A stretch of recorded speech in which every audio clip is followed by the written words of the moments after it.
Hello everyone, this is Neha from Learning Hub and today we are again back with one of the another theory. हमने अपनी last 2 classes में पियाजे की जो theory है वो complete कर ली थी। तो आज की क्लास में हम वाइगोत्स्की की थ्योरी की इंट्रोडक्शन देंगे। आज के ही क्लास में आपकी थ्योरी खत्म हो जाएगी बिकॉज ये थोड़ी सी शॉर्ट थ्योरी है, ठीक है। उसके बाद सबसे पहले जब हम स्टार्ट करते हैं तो लाइबागोस्की के बारे में आपको पता होना चाहिए कि इनका जो बर्थ है वो 1896 में हुआ था और जो इनका डेथ है वो 1934 में हुआ था। ये एक रशियन साइकोलॉजिस्ट थे, ठीक है। जो वाइगोत्स्की थे इन्होंने अपनी सारी बात सोशल इंटरेक्शन पे की थी। जैसे कि पियाजे जो थे उन्होंने बात किस पे करी थी, बच्चे की कॉग्निटिव डेवलपमेंट में, कि बच्चा जो है वो खुद कंस्ट्रक्ट करता है नॉलेज, सोसाइटी का या किसी अनदर पर्सन का उसमें कोई रोल नहीं होता। लेकिन जो वाइगोत्स्की हैं इन्होंने क्या कहा था कि बच्चा खुद कंस्ट्रक्ट नहीं करेगा, बच्चे के डेवलपमेंट में सोसाइटी जो है वो एक बहुत मेजर रोल प्ले करेगी। Social environment, social people, social values, मतलब इंटरैक्शन जो है वो बच्चे के डेवलपमेंट में बहुत ज्यादा इंपॉर्टेंट है। तो इसका जो कंसेप्ट था वो पियाजे से बिल्कुल डिफरेंट है, राइट। उसके बाद अगर हम इसके कुछ मेन एलिमेंट्स की बात करें तो उससे पहले जो वाइगोत्स्की थे ये क्या करते थे, कल्चर को प्रमोट करते थे। Culture, social values, norms, interaction, इन सब चीजों को वाइगोत्स्की ने क्या प्रमोट किया है, जिस चीजों के पियाजे जो थे बिल्कुल अगेंस्ट थे। उसके बाद अगर हम इसके मेन एलिमेंट्स की बात करें तो social interaction, language, more knowledge and culture, ये इनके कुछ मेन एलिमेंट्स थे। अगर हम इनके इंपॉर्टेंस की बात करें तो जो वाइगोत्स्की थे इन्होंने लैंग्वेज को ज्यादा इंपॉर्टेंस दी है, पियाजे ने थॉट्स को इंपॉर्टेंस दी थी। According to the viewpoint of पियाजे, जो थॉट्स हैं वो बच्चे के पहले डेवलप होते थे, लैंग्वेज बाद में डेवलप होती थी। लेकिन जो इन्होंने कंसेप्ट दिया, इन्होंने कहा कि बच्चे की लैंग्वेज पहले डेवलप होती है, थॉट्स बाद में डेवलप होते हैं। बच्चा इतना एबल है कि वो पहले लैंग्वेज बुन सके, उसके बाद थॉट्स का विकास कर सके, राइट। इसके बाद अगर मैं मेन प्रिंसिपल्स की बात करूं तो इसमें क्या आएगा हमारे पास, language plays an important role. जैसा कि मैंने आपको पहले कहा है कि लैंग्वेज बहुत ज्यादा इंपॉर्टेंट रोल प्ले करती है वाइगोत्स्की की थ्योरी में। जहां कहीं भी आपको लैंग्वेज, सोशल इंटरेक्शन, ग्रुपिज्म, ऐसे कुछ वर्ड मिले है ना, सोसाइटी के रिलेटेड कुछ मिले, एक्टिव लर्निंग मिले, वहां पे आप वाइगोत्स्की को टिक लगाएंगे। और जहां पे आपको कॉग्निशन, कंस्ट्रक्टिव, साइंटिस्ट, दिमाग के रिलेशन के टर्म्स मिले, वहां पे आप पियाजे को टिक लगाएंगे, राइट। उसके बाद सबसे पहले इन्होंने कहा कि language plays an important role. उसके बाद सोशल इंटरैक्शन, जो कि रिपीट ही है। सोशल इंटरैक्शन मतलब कि बच्चा समाज से ही सीखता है कि उसके क्या क्या कल्चर और क्या क्या नॉर्म्स है। आज के टाइम पे ये चीज इंप्लीमेंट होती है कि अगर हम अपने बच्चे को बाहर खेलने भेजते हैं 1 दिन, 2 दिन, 3 दिन, हफ्ते बाद वो अपने फ्रेंड से कुछ चीजें सीखना शुरू कर देता है। वो आपको आके बोलता होगा, मम्मा मेरे फ्रेंड ने ये सिखाया, मम्मा या दीदी मेरी फ्रेंड वो बोल रही थी। क्यों? क्योंकि उसने अपनी नॉलेज बनाई, लेकिन किस एस्पेक्ट से बनाई, सोसाइटी से। जिन लोगों में जाके वो बैठा, जिन लोगों के साथ उसने इंटरैक्ट किया, जिन लोगों के साथ उसने बातचीत करनी शुरू की, उन लोगों ने ही उसकी नॉलेज जो है इंक्रीज कर दी, और उसकी नॉलेज इंक्रीज होने के साथ साथ उसकी डेवलपमेंट हुई। उसके बाद अगर हम नेक्स्ट देखें, कल्चरल इन्फ्लुएंस लर्निंग, वाइगोत्स्की जो है वो कल्चर को भी बहुत ज्यादा प्रमोट कर रहे हैं अपनी लैंग्वेज में, कि कल्चर, सोसाइटी, ये सब जो है बच्चे के डेवलपमेंट में मेजर रोल प्ले करेगी। उसके बाद 3 concept most most most important है वाइगोत्स्की की थ्योरी के, जो पेपर में पूछे जाते हैं। सबसे पहले इन्होंने हमें कंसेप्ट दिया ZPD का, जिसको हम बोलते हैं जोन ऑफ प्रॉक्सिमल डेवलपमेंट। ये एक ऐसा क्षेत्र है, एक ऐसा विकास का जोन है पूरा, जिसमें बच्चे का विकास होता है। अब इस ZPO, zone of proximal development में 2 चीजें और आती हैं। एक हमारे पास आती है स्कैफोल्डिंग और एक आती है हमारे पास MQ। ये डायग्राम से आप समझ सकते हैं। अब इन तीनों कंसेप्ट को एक एक करके समझते हैं। स्कैफोल्डिंग होता है बेसिकली, आप बच्चे को पेंसिल से लिखना सिखा रहे हैं, बच्चा खुद लिख रहा है पेंसिल से, सपोज उसे ई लेटर ड्रॉ नहीं हो रहा, तो आप क्या करेंगे, उसका हाथ पकड़ेंगे और ट्रेस करवा के उसको ई लेटर ड्रॉ करवाना शुरू करवा देंगे। इसको बोलते हैं स्कैफोल्डिंग। स्कैफोल्डिंग बेसिकली एक एक्सटर्नल हेल्प है जो हम या कोई एल्डर या कोई भी पर्सन बच्चे को देता है उसका काम पूरा करने में। सपोज अगर बच्चा मल्टीप्लाई सॉल्व कर रहा है, उसको कोई टेबल समझ में नहीं आ रहा, तो आपने उसको इन बिटवीन टेबल बता दिया। स्कैफोल्डिंग जो है वो इन बिटवीन होती है जब बच्चा कंसेप्ट सीखता है।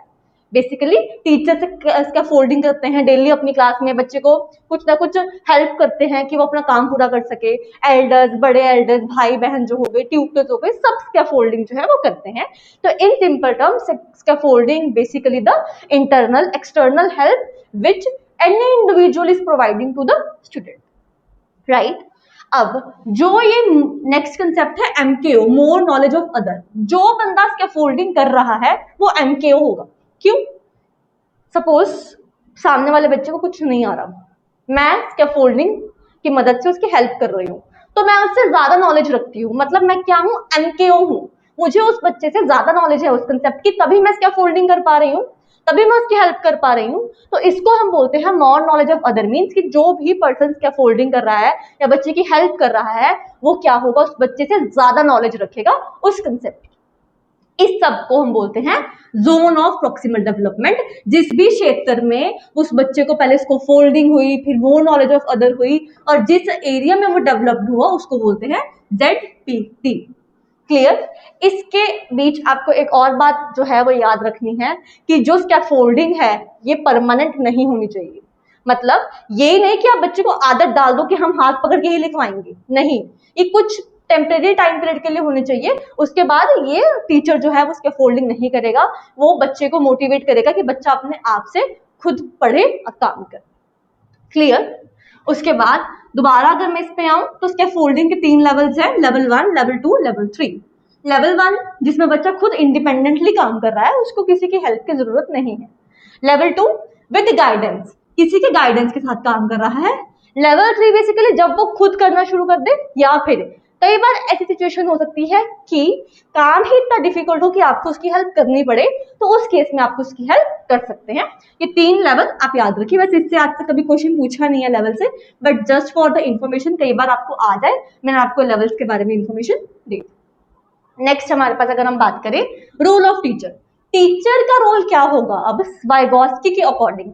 सबसे पहले जो टीचर है वो एक फैसिलिटेटर होगा, मतलब बच्चे को फैसिलिटीज प्रोवाइड करेगा एजुकेशन के रिलेटेड, ठीक है। उसके बाद कोऑपरेटिव लर्निंग, कोऑपरेटिव लर्निंग होती है सोशल लर्निंग, जिसमें बच्चा सोसाइटी को एड ऑन करके सीखता है। ये कोऑपरेटिव लर्निंग का कंसेप्ट भी हमें किसने दिया, वाइगोस्की ने। और प्रोवाइड असिस्टेंस, जिसको बेसिकली हम स्कैफोल्डिंग बोल रहे हैं। असिस्टेंस मतलब बच्चे की हम क्या कर रहे हैं, हेल्प कर रहे हैं, उसको हम क्या बोल रहे हैं, असिस्टेंस। इसके बाद गैप बिटवीन, ये बेसिकली मैंने आपको ZPD की डेफिनेशन दे दी है। Gap between what can be done alone, बच्चा क्या अकेले कर सकता है, और जब उसकी हेल्प कर रहे हैं उसने क्या किया। मतलब पहले अकेले जब बच्चे ने किया, बच्चे का रिजल्ट ये था, और जब मैंने उसकी हेल्प करी, टीचर ने उसकी हेल्प करी, तो उसका रिजल्ट ये आया। इन दोनों के बीच का जो गैप होगा, मतलब इसके और इसके बीच में कितने नंबरों का गैप आया, उस गैप को हम बोलते हैं ZPD, zone of proximal development. I hope this is quite clear to you. आप एक बार 2 मिनट लें और इसको रीड करें, फिर मैं आपको एक और कंसेप्ट करवाती हूँ जो वाइगोस्की ने दिया था। वो आई गेस इसमें लिखा नहीं है, बट स्टिल मैं आपको वर्बली करवा दूंगी।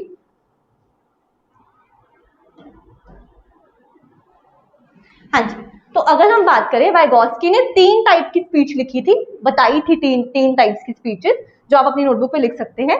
सबसे पहली स्पीच थी सोशल स्पीच, उसके बाद थी प्राइवेट स्पीच, और तीसरी थी इनर स्पीच।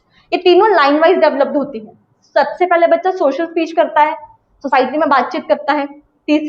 दूसरी प्राइवेट स्पीच, खुद से बातचीत करता है, जिसको हम ईगोसेंट्रिज्म बोलते थे पियाजे की स्टेज में। पहली सोशल स्पीच, सोसाइटी में बातचीत करी। दूसरी प्राइवेट स्पीच, खुद से बातचीत करी, जिसको हम क्या बोलते थे, ईगोसेंट्रिज्म। तीसरी इनर स्पीच, जो बच्चा बोलता नहीं है, अपने मन ही मन में बातें करता है। तो अगर मैं बात करूं, जो बच्चे की सोशल स्पीच है उसकी एज क्या है, 0 से 3 ईयर्स, 0 से 3 साल के बीच डेवलप होगी। जो प्राइवेट स्पीच है 3 से 7 साल के बीच डेवलप होगी, और जो हमारी इनर स्पीच है ये 7 से प्लस एज में डेवलप हो जाएगी। तो ये 3 स्पीच है जिसके बारे में आपको नॉलेज होनी चाहिए। याद रखना, सबसे पहले सोशल स्पीच डेवलप होगी, फिर प्राइवेट स्पीच डेवलप होगी, फिर इनर स्पीच डेवलप होगी। और ये तीनों स्पीचेस का कंसेप्ट हमें किसने दिया था, वाइगोस्की ने दिया था। अकॉर्डिंग टू माई परस्पेक्टिव मैंने आपको जितना जितना मेंस की थ्योरी में था तो उतना करवा दिया। बस आपको zone of proximal development, scaffolding और एमकेओ के बारे में फुल फ्लेज नॉलेज होनी चाहिए। इसके साथ साथ जो मैंने आपको टाइप्स ऑफ स्पीच बोल दी है, इससे ही आपको हर बार पेपर में रिपीटेड क्वेश्चन आता है। स्टिल अगर मुझे कुछ लगा कि इस थ्योरी में कुछ अभी रह गया हो तो हम उसको नेक्स्ट क्लास में कवर कर लेंगे, अदरवाइज कल हम नेक्स्ट थ्योरी जो है हमारी वो स्टार्ट कर देंगे। Hope you all are liking the session. ये सेशन आपको बहुत बहुत हेल्प कर रहे होंगे।